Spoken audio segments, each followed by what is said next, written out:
झुमडीचा सत्कार कशामुळे झालाय?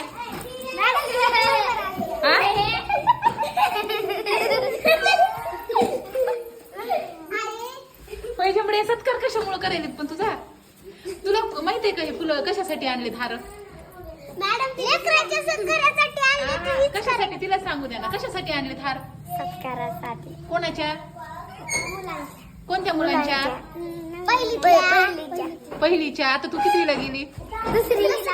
हा, तरी पण तू एवढे मोठे हार गळ्यात का घालून घेतले? आता ती पण आता दुसरीला गेली म्हणून तिने होय? का घालून घेतले बेटा? स्वतःची हौस स्वतःनेच केली. हा? स्वतःची हौस स्वतःनेच केली. हो ना?